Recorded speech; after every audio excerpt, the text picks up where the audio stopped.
Seguimos en Hoy por Hoy Vigo, estamos en la entrevista dual como cada martes en Radio Vigo, en Televigo. Saludamos a los espectadores de Televigo, como hacemos habitualmente a estas horas.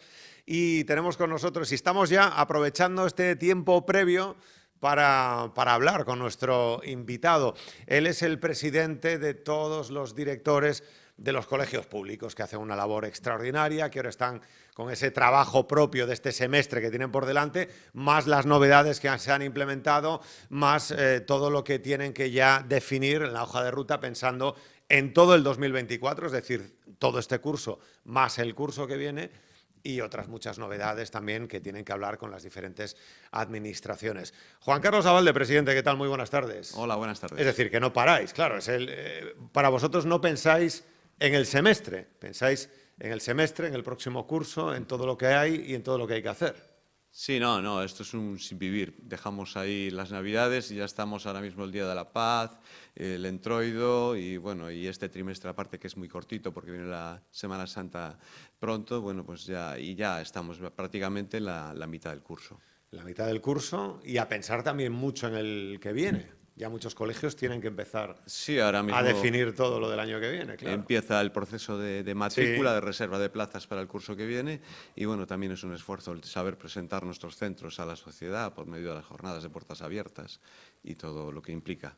Que han empezado ya en muchos colegios. Y cuéntanos, porque este semestre ha arrancado fuerte, ha arrancado potente con las medidas, lo hablábamos con el consejero de Sanidad antes aquí en estos micrófonos, la decisión de Galicia de implementar esas medidas restrictivas con respecto al uso del móvil en los centros públicos. ¿Qué nota le ponemos a este arranque, presidente? Pues bien, sí, un aprobado. A ver, realmente yo represento a los colegios de educación infantil y primaria Sí. y ahí pues lo que es el uso de dispositivos móviles estaba prácticamente, no existía. Sí que empezábamos a ver algún reloj de estos inteligentes o en algún momento algún móvil, pero bueno, se avisaba a las familias de que eso no se podía llevar al colegio y no pasaba nada. Pero bueno, ahora tenemos ya por lo menos el soporte legal para decir los colegios o los centros educativos son espacios libres de móviles, entendiendo que no aportan realmente y restan bastante. Este debate que está en Francia, Juan Carlos, que ya estuvo en Francia y lo implementó el gobierno Macron en otros países, bueno, son melones que se van abriendo, otros muchos que se abrirán y que a vosotros os toca también directamente, ¿no? Sí, es un poquito la labor nuestra. Pues bueno, estamos en la sociedad que estamos y recibimos y tenemos que ir acomodándonos para que nuestro alumnado pues sepa convivir en esa sociedad que nos toca, ¿no? Entonces, bueno, nuestra función principal es colaborar en la formación de los ciudadanos de dentro de poquito, de unos años, ¿no? Y bueno, pues la sociedad es la que hay, con sus cambios continuos y a veces viene todo muy deprisa. Todo es habituarse, ¿no? Porque, claro, lo hablábamos con el consejero cuando empezó la ley antitabaco, imagínate, aquello, es que hasta había manifestaciones diciendo que Sí. se iba a acabar con la hostelería y bueno, pues todo tiene que empezar de una forma y yo supongo que de manera gradual todo el mundo nos habituaremos a ello, ¿no? Sí, lo que pasa es que a veces la realidad nos pasa por encima. También Muchas veces, ¿no? O sea, eso es verdad. cuando hablamos ahora del tema de los móviles y estamos poniendo las restricciones al tema de los móviles, cuando es un tema que se ha dejado ya desde hace unos años, se ha implementado de una forma tal como, por ejemplo, que ha sido un regalo de primera comunión. Es verdad. Y cuando vemos a niños ya pequeñitos haciendo uso de dispositivos móviles, incluso entrando en redes sociales con todo lo complejo y problemático que es, ¿no? En ese trabajo desde Adicopubi, ¿cómo está?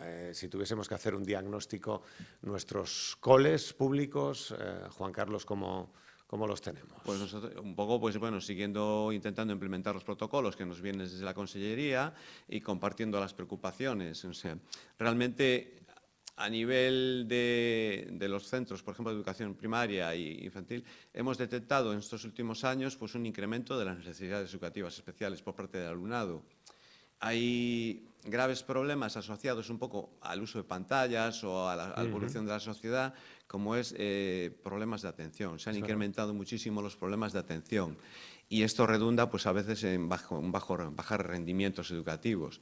Entonces sí que manifiestan mis compañeros que a veces vemos que no somos capaces en los centros con las plantillas y con lo que tenemos de cubrir todas las necesidades del alumnado tan variado y en una sociedad que ya te digo que es muy difícil a veces de entender muchas cosas. Vosotros sois los que estáis en el día a día, vosotros sois los que tenéis la información de primera mano por esa experiencia diaria y hablabas de implementar o de llevar a cabo todo lo que os decían desde la Consellería de Educación, en este caso también. ¿Os están escuchando? Porque hay muchísimos temas, muchos melones por abrir. Hablamos, por ejemplo, de la salud mental, infanto-juvenil, que esto es muy, muy importante. ¿Hay ese canal también de escucha por parte de la Administración para con vosotros? Porque esto es muy, muy importante, Juan Carlos. Hay ciertos canales de escucha, sí, y nos escuchan. Que a veces los tiempos de la Administración son como son y desde la realidad del día a día, del a pie de obra, pues queremos un poquito más de prisa o de que se ejecuten más rápido las cosas. Por así decírtelo, yo que represento los centros de educación infantil y primaria, vienen a ser como lo que sería la atención primaria en sanidad. Es verdad. Es donde nosotros acogemos a los niños en su primera socialización, desde 3 años hasta los 12, y es donde tenemos que ir previendo e intentando solucionar aquellos problemas que más adelante va a haber en la sociedad, ¿no? O sea, toda inversión en educación no es nunca un gasto, es problemas de salud mental, todo esto que se están viendo ahora, hoy en día, pues bueno, se pueden ir atajando desde las escuelas. Ahora es cierto, porque tenía, bueno, por ahí los datos, ayer en las jornadas que hubo en A Coruña y que se hablaba de sí que hay un incremento de casos de personas con problemas derivados de la salud mental en los más jóvenes, que se daban esos datos que son estadísticas oficiales y como bien apuntas, vosotros sois en buena parte la puerta de entrada a la socialización de los niños y a la convivencia fuera de lo que es tu hábitat y tu zona de protección. Y eso es muy, muy importante también, que os den las herramientas necesarias para poder actuar, Juan Carlos. Sí, hoy en día estamos, por ejemplo, detectando muchas necesidades educativas o muchos problemas de alumnado, tanto en el ámbito afectivo, emocional, que antes a lo mejor pues decíamos, pues este niño pues no entiende o incluso en algún caso pues es vago, problemas familiares y estamos detectando y poniéndole incluso nombre a muchos de esos problemas que si son tratados tempranamente van a evitar muchos problemas en la sociedad posteriormente. Claro. Bienvenidas sean todas o todos los anuncios como el que el otro día hizo en A Coruña el presidente del Gobierno, esos más 500 millones de euros para ese programa. Toda inversión, sea cual sea la administración, desde la administración local, Juan Carlos, autonómica, provincial, estatal, todos los que quieran seguir invirtiendo más en educación, bienvenido sea. Sí, por supuesto. O sea, la educación nunca es un lujo, es una necesidad y es un beneficio para todos, o sea, para toda la sociedad en su conjunto.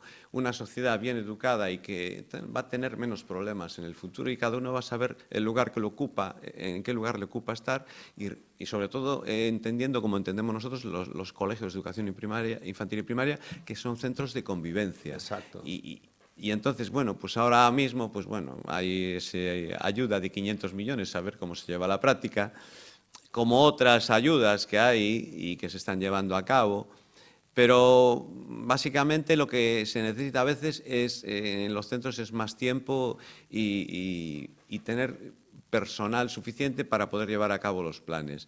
Todo va muy rápido y a veces nos falta el sosiego y la tranquilidad y el poder estudiar bien cuáles son las demandas y cómo darle respuesta. Eso es interesante, tú lo has dicho, más personal, sea en educación, sea en sanidad, sea en cualquier pata de banco de nuestra sociedad. Esto es muy importante. Sois los que sostenéis el sistema, en definitiva. Una figura muy importante en los centros educativos, los orientadores, también. Bueno. o el personal de atención al alumnado con dificultades. y a veces estamos sometiéndole a un trabajo brutal. Por ejemplo, orientadores que tienen bajo su tutela, pues yo qué sé, 500 alumnos y que no son capaces de atender la cantidad de demandas que hay hoy en día. Por lo que sea, porque las familias han cambiado, porque la atención es diferente, porque las demandas sociales y la propia evolución de los medios de comunicación o las redes sociales crean conflictos personales, pues, y realmente haría falta, pues eso, incrementar a los psicólogos, los pedagogos como personal de apoyo a la práctica educativa diaria. No sé si los profesionales y los que lleváis mucho en esto y sabéis mucho de esto, Juan Carlos, también estáis en ese debate. No sé, Suecia fue uno de los primeros países que empezó a decir, uy, creo que nos hemos pasado de frenada con la digitalización. Vamos a tener en cuenta esto y a sopesar si realmente hay que dar un paso atrás para seguir evolucionando y no quedarse atrás. Y yo no sé si esto aquí todavía no hemos llegado a ese extremo, Juan Carlos, o ya hay algún planteamiento de decir, bueno, no estaría mal a lo mejor darle una repensada a esto. Hay debate y hay preocupación en el ámbito familiar. Y que después de la pandemia, sí es verdad que en aquel momento nos cogió a todos como nos cogió, hubo un incremento de lo que es la implementación de medios digitales en la enseñanza. Sí. Y que se ha apostado fuerte, y la Consellería ha apostado fuerte por la digitalización de la enseñanza.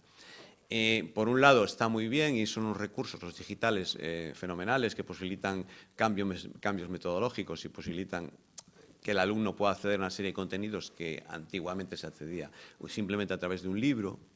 Pero bueno, todo tiene sus riesgos y después convivimos ya con una sociedad donde multipantallas. Claro. El niño entra en el coche a la mañana y tiene una pantalla allí. Es verdad. Se acuesta con una pantalla. Sí, o sea que, bueno, pues ese debate se tocará. Te decía yo antes los conserjes, que esto también es importante. Los colegios públicos, no sé si ha habido algún avance, algún paso, Juan Carlos. De momento estamos ahí. A ver, nosotros pedimos que los centros educativos del siglo XXI tienen que ser diferentes a los centros educativos de antes, ¿no? Entonces ya, cuando estábamos ya incluso pensando en que cada centro debía tener su enfermero escolar y potenciarlo con otros profesionales, una persona de referencia como era el portero, el conserje, esa persona de mantenimiento que está en el día a día de los centros, que creíamos que era algo que se había conseguido, vemos que muchos centros lo han perdido y no se sabe cuándo lo van a recuperar ni de qué forma lo van a recuperar. Y no es un tema que se pueda sustituir, pues, el conserje por una empresa, porque los conserjes son personas que conocen los protocolos educativos de los centros, conviven con el alumnado, son más. Pepe, arreglan esto, claro. Pepe, buscamos a Pepe, ¿no? Y bueno, es importante. Todo personal en un centro educativo trabaja mucha gente. Los maestros son unos y después hay una serie de personal auxiliar que todos trabajan en una misma dirección. Ayudar a nuestros menores. Que forman parte de esa comunidad educativa, que no sea un anexo, ¿no? Exacto. Sí, que eso es interesante. Como tenemos elecciones ahí a la vuelta de la esquina, Juan Carlos, a mí me gustaría a todos, PP, BNG, PSOE, Sumar, Vox, los que se presenten, todos los partidos. Bueno, la agrupación es electoral de Almería, que al final no puede, porque ha dicho la Junta Electoral que no. En Galicia, digo, en Almería, por supuesto que podrá. Si tuvieses que pedirle algo a todas las formaciones, a todas las fuerzas políticas, cuando están haciendo los programas o elaborando con los expertos, y colegios públicos de Vigo, pero por extensión también, ¿qué sería? Pues un poco que se tomen en serio lo que es el concepto de esto que te decía antes, de qué escuela queremos para el siglo XXI, qué queremos que sea la escuela y qué necesita esa escuela para responder a las necesidades de la sociedad que tenemos y cómo la dotamos de medios y no cómo andamos, porque a veces parece que somos un poco la mosca que está ahí pidiendo y nosotros cuando pedimos no es para mejorar nuestras condiciones de trabajo ni incluso nuestros salarios, eso va por otro camino, es para mejorar el entorno donde los menores crecen, maduran y se desarrollan. Claro, pues vamos a ver si toman nota de tu petición y de las peticiones que hace toda la comunidad educativa, que es muy, muy importante. Pues, presidente Juan Carlos Abalde, muchísimas gracias por estar con nosotros y por acercarte aquí a Radio Vigo. Un placer. Gracias a vosotros por estar con nosotros. Nos hemos acercado a la realidad de nuestros centros de enseñanza públicos. Nosotros ahora despedimos aquí en la tele. Volvemos en la radio en unos instantes. Hasta ahora.